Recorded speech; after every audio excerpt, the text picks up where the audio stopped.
La tristesse. On peut la ressentir pour une multitude de sentiments complexes.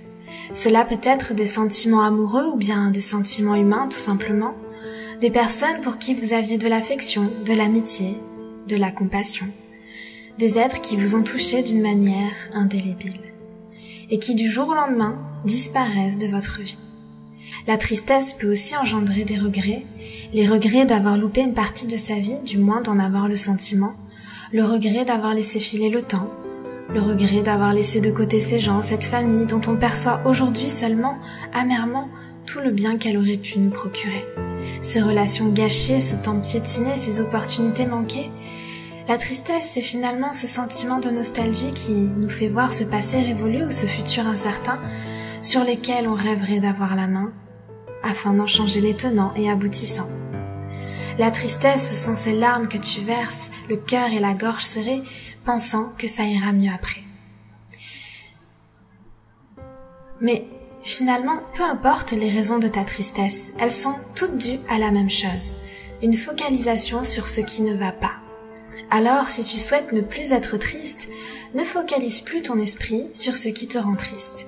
Ça peut paraître bateau dit comme ça, mais si tu savais comme la vie est simple quand on arrête de se la compliquer.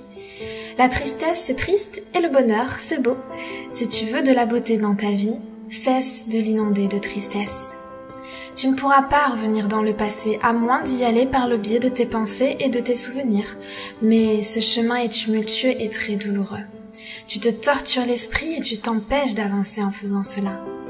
Tant que tu n'accepteras pas ce qui ne peut être changé, alors tu souffriras. Un soir, une personne m'a dit une parole qui a directement fait écho en moi. La solution est en toi. Toi seul es capable de décider d'arrêter de souffrir, m'a-t-elle dit. Et même si au fond de moi je le savais déjà, ça m'a rappelé que oui, c'est moi qui décide de continuer de souffrir ou d'aller de l'avant. Ça ne tient qu'à toi de te laisser submerger par cette vague d'émotions, de la laisser t'aspirer vers le fond ou bien de t'en éloigner de toutes tes forces. Je ne te dis pas que ça va être facile, que du jour au lendemain tu vas retrouver le sourire, mais il te faut être forte et intransigeante envers toi-même.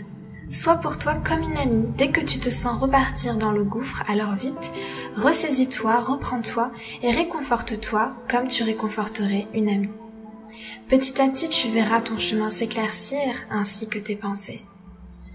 Tu sais, l'être humain déteste le vide, alors si tu laisses trop de vide dans ta vie, dans ton cœur, dans ton esprit, il risque de se remplir de mauvaises choses, comme de la tristesse par exemple. Alors un conseil, occupe-toi autant qu'il est possible de s'occuper dans une journée, de la meilleure des manières. Rends-toi utile, construis-toi et avance, ne t'arrête pas jusqu'à ce que Dieu te fasse retourner à lui. Et tu verras que ton cœur bientôt sera rempli de joie car tu ne peux plus être triste quand Dieu a mis tout son amour en toi. Et Dieu sait mieux.